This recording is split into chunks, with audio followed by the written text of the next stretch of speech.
So today on Learning Unboxed, we have a very special treat. We are going to revisit an ongoing conversation that we've been having over the course of all of these episodes tied to entrepreneurship and social enterprise. And today we have a very special guest.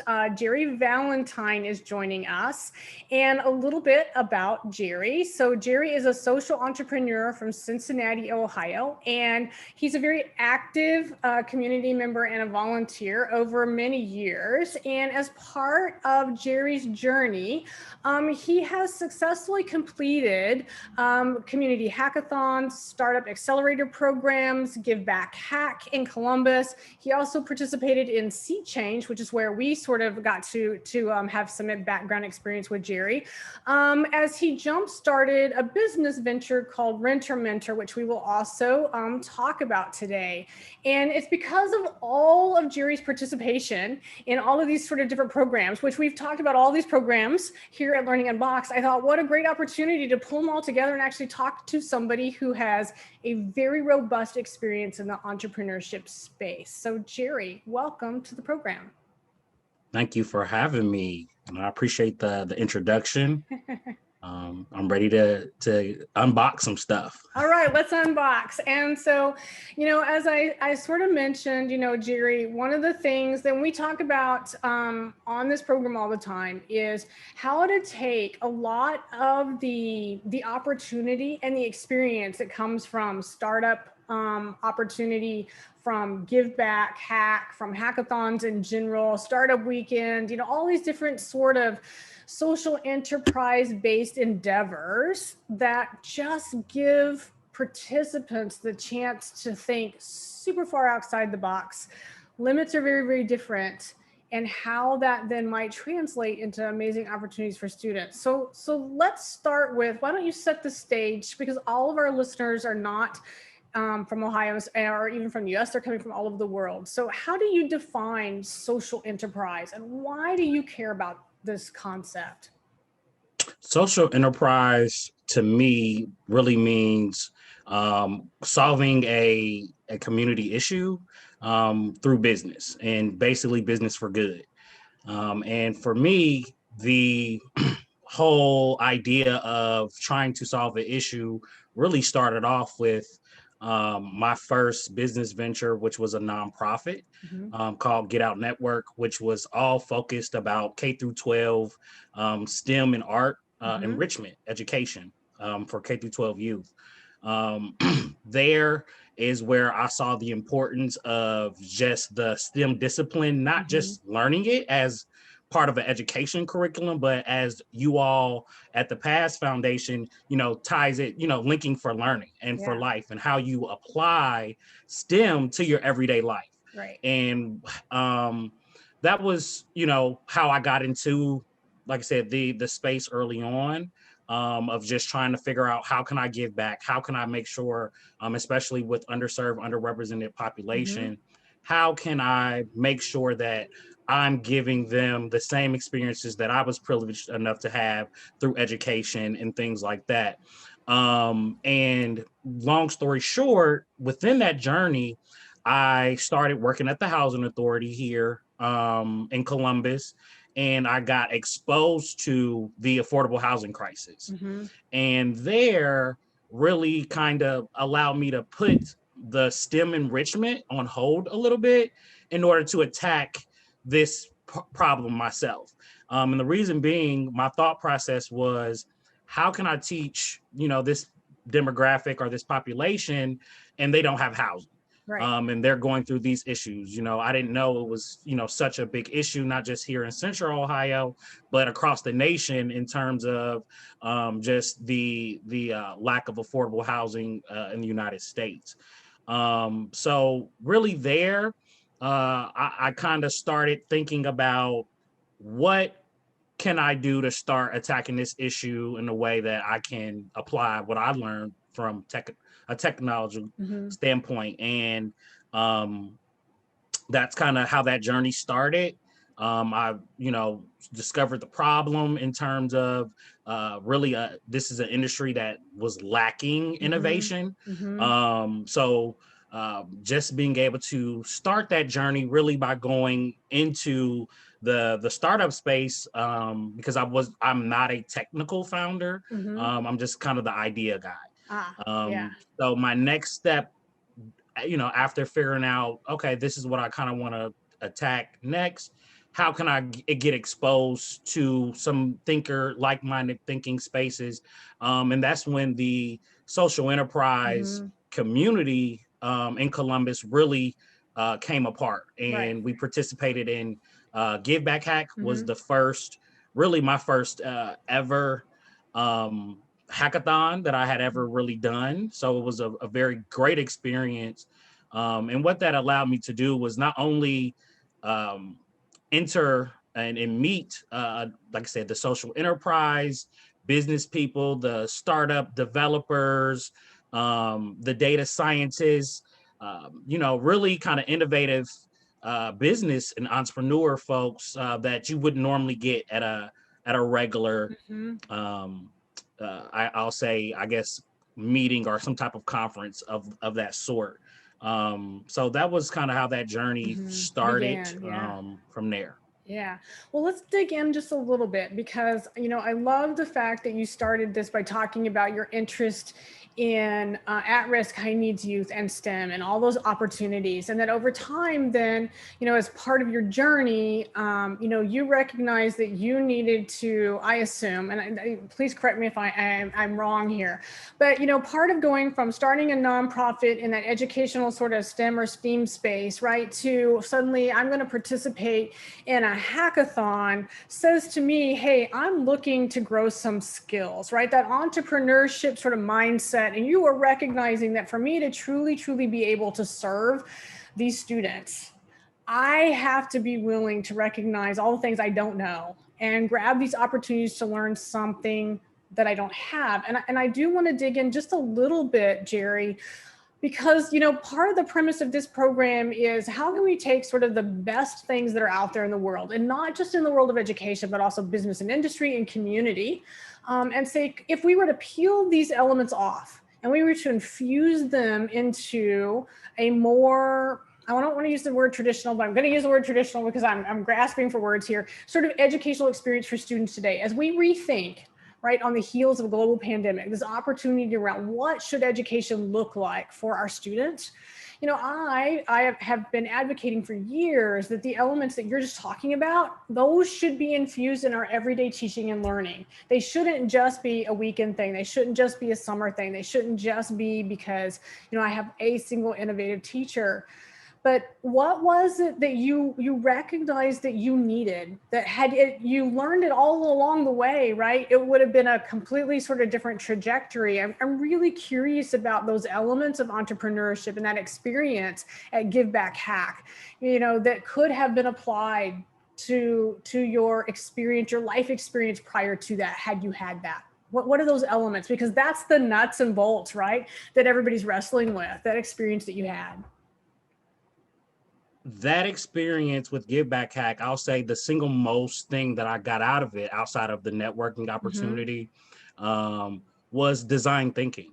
The design thinking methodology is something that was new to me that Give Back Hack taught me. Right. And it was things that, as you said, I was doing all along, but I didn't, I had never seen it really formally taught to me how they did it.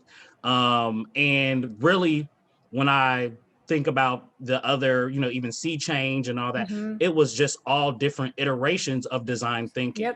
Yep. And I feel that is something that's not taught in schools. And I was fortunate enough to go to a great college, great high school, and even a great middle school where I was exposed to advancing technologies and opportunities, where some folks in my neighborhood were not in these schools and were going to the local schools, and they don't have labs. They don't have, science and are doing science projects. They're just reading the books. They're not actually doing labs, actively.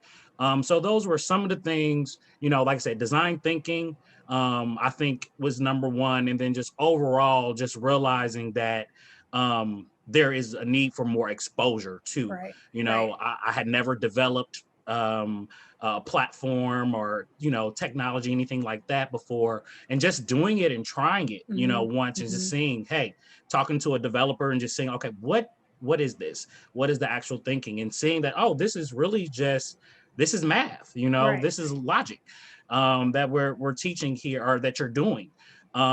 Those things where I realize that not only can you apply it to business, a technology, but also life.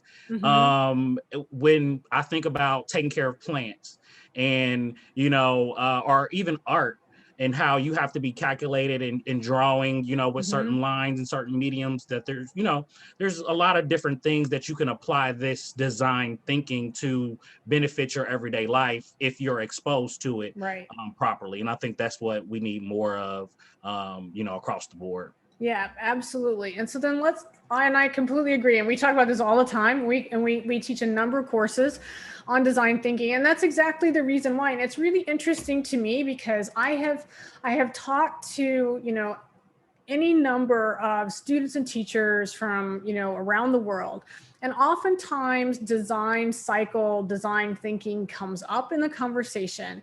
And one of the things that I hear frequently is, I know what that is. I've had some experience with that. But when you really start to dig in, and I think this is sort of the essence of what you were trying to say, you had been exposed to it all along, right? But it had never been formally presented to you in such a way that you could replicate it with fidelity. I'm guessing, and I may be putting words sort of in your mouth, so please correct me if I'm wrong.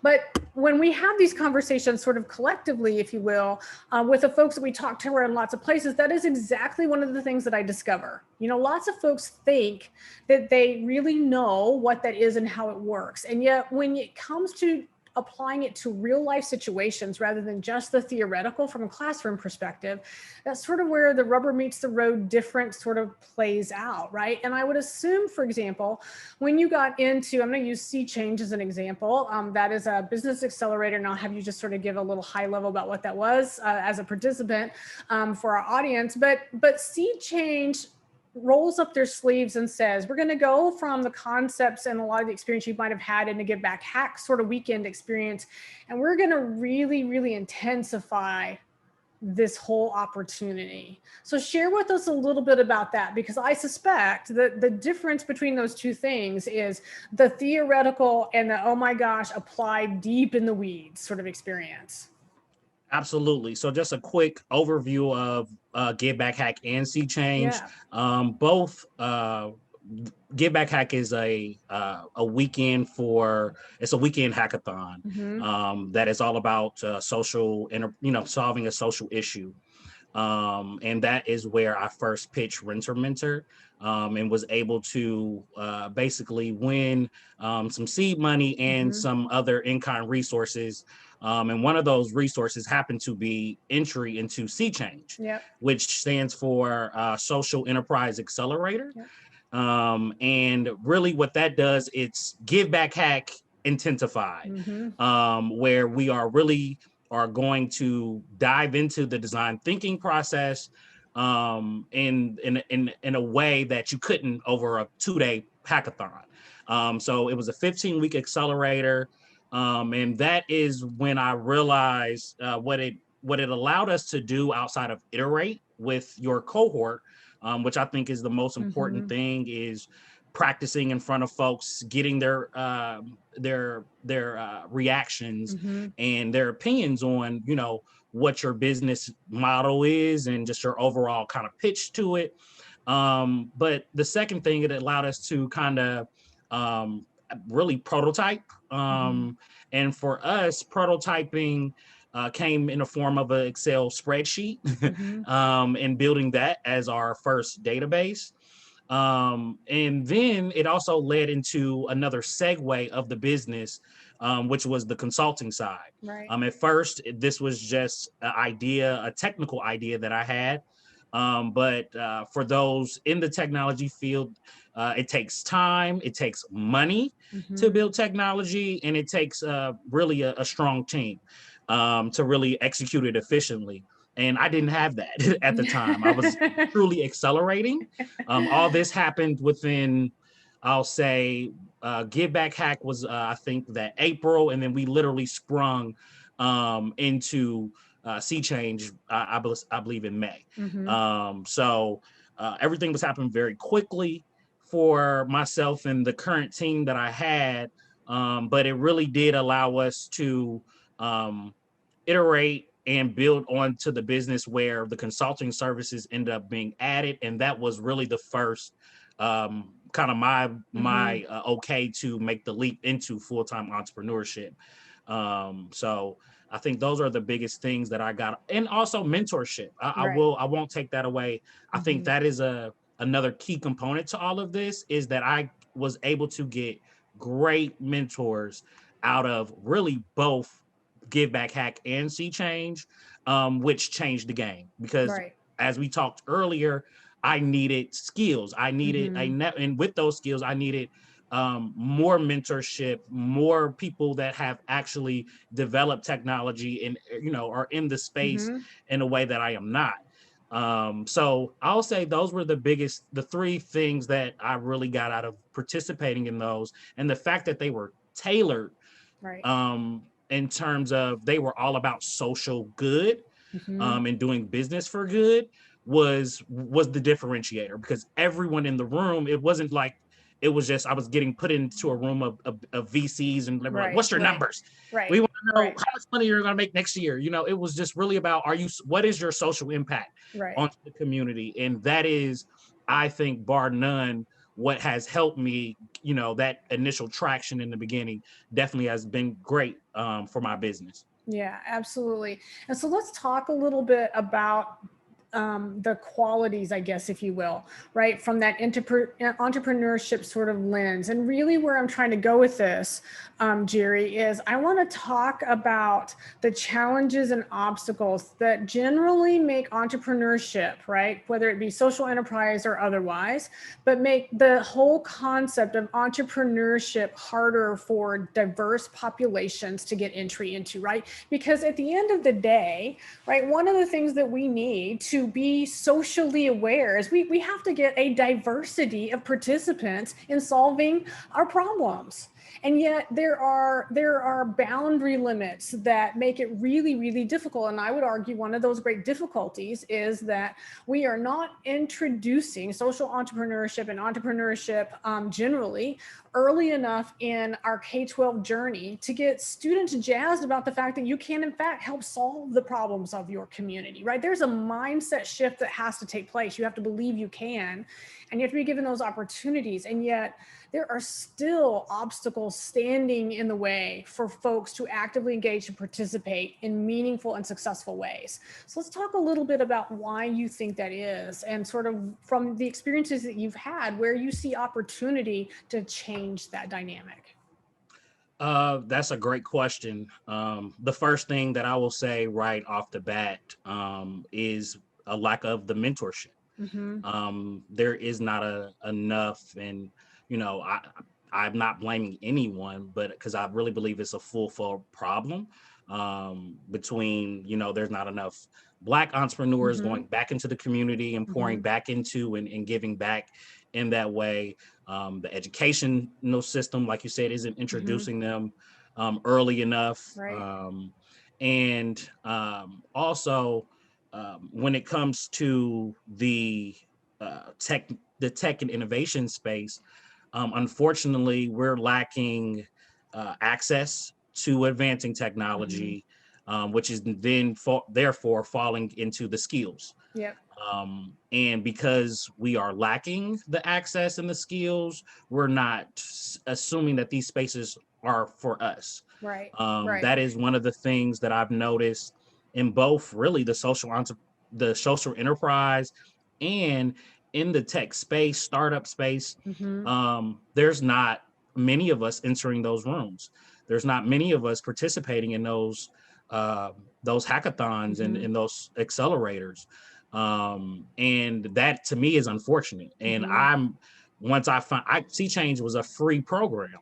And to find out that people aren't applying, or, that I've never heard about this, or this is not for us, you're different, those things, is we really got to change the narratives and something that I really take pride in doing is stepping into the room and being that change, just by being in the room. And whether win or lose, that is the win, is that I'm in there and I'm being heard or being seen. And I think that is the first step into the I think solving, this problem that we have with getting more Black and brown entrepreneurs and innovators, is that we need to start stepping in the room. Whether I didn't know what to expect coming out of Get Back Hack. I had an idea. I came in there by myself with a pen and paper, with my idea written down, and I ended up never would have expected, being a top team picked to kind of move forward and things like that. So I think that is the thing, is that we have to start stepping into the room in order to bring those changes. And I love that expression, Jerry, right? That, let's start by stepping into the room, right? And, it's a big step. It is a really, really big step. And, for our kiddos, because we see this in the young people that we work with, sometimes that is the scariest part of the entire endeavor, right? Is just having the wherewithal and the confidence to step into the room. So thank you very much for that. And certainly for the work that you're doing, because that will make a difference. We know that, it's critically important. You can't be what you can't see, but I also argue you can't do what you don't know. And we have both problems right now as it relates to youth. And this ultimately then gets you back into that sort of space of helping kids find their way, whether it be STEM or STEAM or any of the other sort of journey components. So let's dig in just a little bit, Jerry, and share with the audience now. So you went through those experiences and you had this great idea because you recognize, quite frankly, this is a global need around affordable housing. This is not unique to our community. It's not unique to Ohio. It's not even unique to the US. And yet you created an endeavor to try to solve this problem. So we haven't really talked about sort of the nuts and bolts of what Renter Mentor is. So share with our audience how, you went through this process and this idea, but now this thing is standing. What does it do? Absolutely. So our mission at Renter Mentors, we are a social enterprise company that helps connect people to affordable housing. Our services assist landlords and tenants through housing processes and connects them to supportive services. So what does that really mean? Yeah, what does all that mean? Yeah. What does that mean, right? We first, like I said, the first step in my entrepreneur journey with Renter Mentor was starting the consultant services. As I stated earlier, I worked for the Columbus Metropolitan Housing Authority for about 4 years. So I was able to gain a lot of credentials and street cred, I assume, right? Yeah, because you're in that space, right? Yeah. And, it was a part of my job, to really process and learn these things. I was really on the ground level, working and hearing the problems. So the first thing that, through different iterations, we sprung up consulting services where we help landlords really navigate through the different affordable housing systems. Like, for example, Section 8 is the biggest thing that I specialize in, also known as the Housing Choice Voucher Program. And we not only recruit different landlords into this space to open up their homes for folks looking for affordable housing, but we also educate them on how to do the HUD compliance process in the meantime. We've also have been fortunate enough to be able to work with the settlement house system here with Central Community House and disperse temporary rental assistance for families in needs. Right now, we have distributed about $200,000 in housing payments to about 83 families in the last 2 months. So we're excited about that. But the innovation side, or our tech platform, which is what I really thought the business was at first, when I just realized this was just only a solution to it. We've built a multi-listing platform, or a property listing platform that is strictly catered to serving low to moderate income residents that are looking for housing. Mm-hmm. And we've done that by putting certain filters Mm-hmm. that will help landlords, better identify what type of properties they have, whether it's handicap accessible, Mm-hmm. they accept Section 8 vouchers, all the way down to even being eviction friendly, which all on the front end for someone who may have an eviction, who may have a voucher, who may need a handicap accessible unit. It's all critical in terms of their search. Sure. There was not all the multi-listing platforms that are out there, Zillow, Hotpads.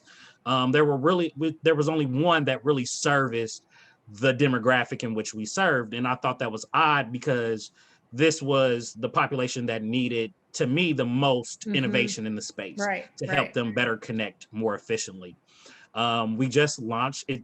It took 3 years to build out the platform, but as we were able to do that, like I said, the consulting services were able to carry us. Right. But we just launched our platform last month, and it's great to be able to see something that went from, like I said, an Excel spreadsheet to wireframes to a Adobe InVision wire, which was it was still no code behind it, but it allowed us to touch and navigate the app through the wireframes to a website, to another website that is doing what we wanted it to do. Next step into building out our platform is we are going to utilize the Central Community House, the rental assistant opportunity to build out some automation features, which we think will be able to help us scale our tech platform to different agencies, and plan on growing from, organically that way, through contracting with different agencies and building up our platform by providing different automation processes to those businesses, to those nonprofits or housing agencies that need the space.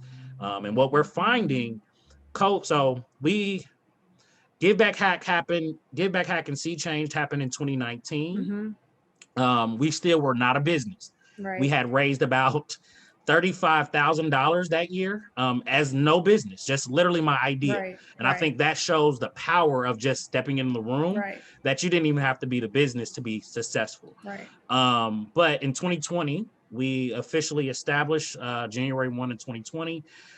So we are a true pandemic business, and we were able to grow through the pandemic because the pandemic showed the true disparities of the affordable housing crisis and grew our market. It allowed instead of all the money going to agencies like the housing authority, your local housing authority, which is a typical model to give rental assistance payments.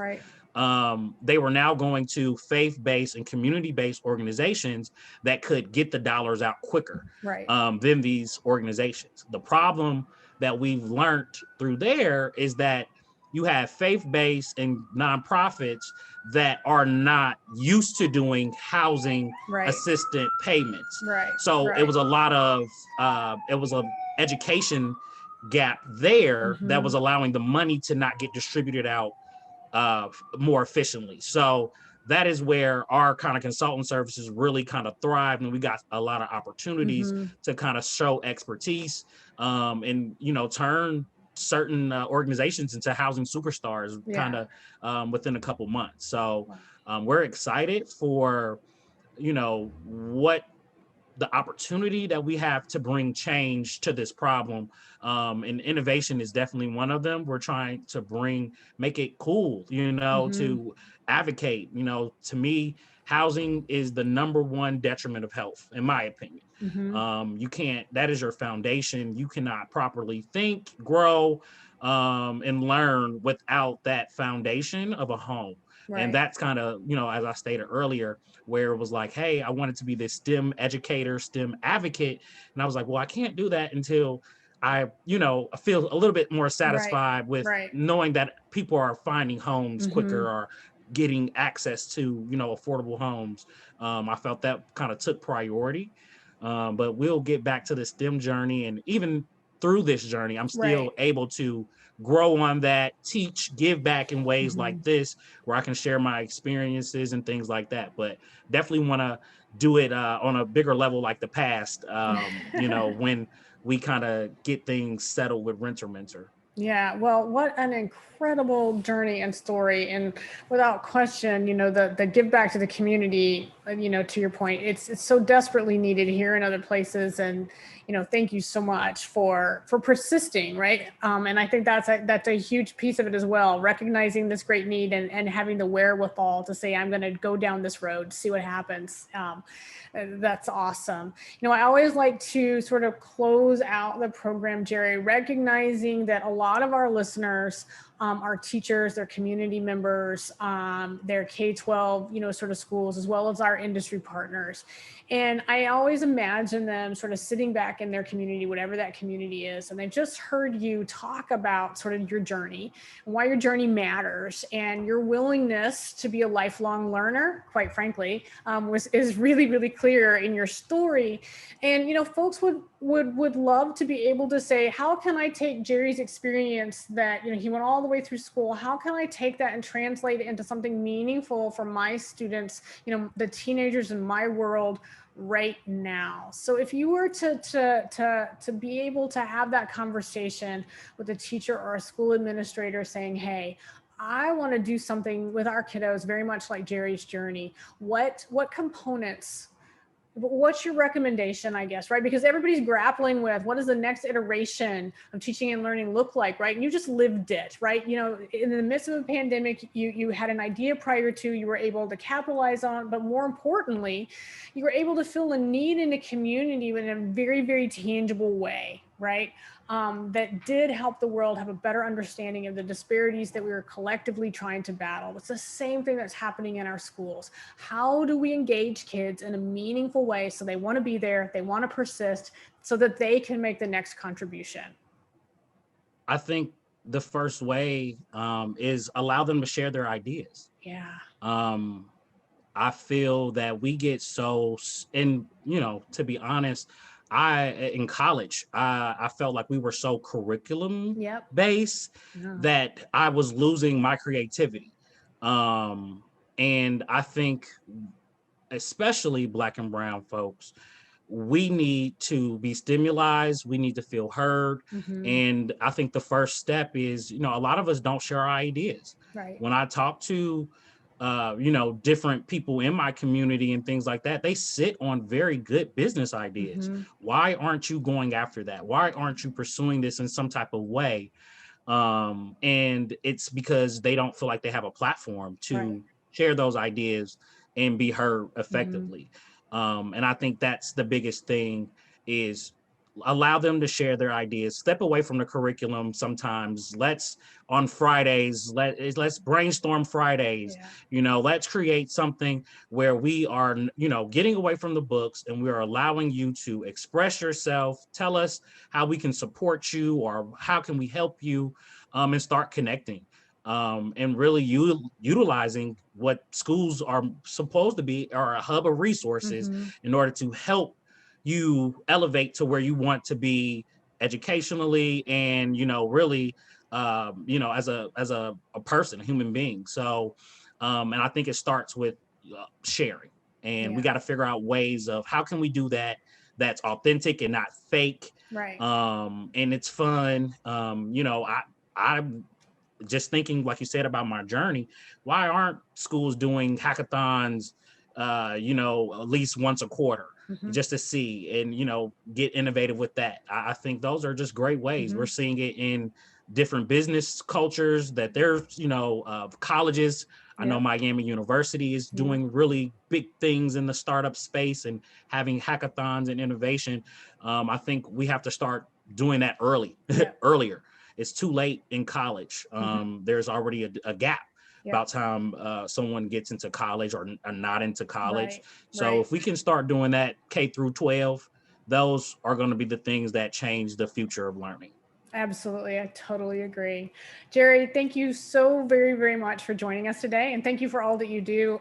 Folks, check out the, Renter Mentor and reach out to us. We will pass information on to Jerry. I suspect he would also be a spectacular guest and sort of co-thinker with anybody willing to go on the journey. So thank you very much, Jerry, for being part of us today. Thank you, Annalise, for allowing me to unbox. Absolutely. Thank you.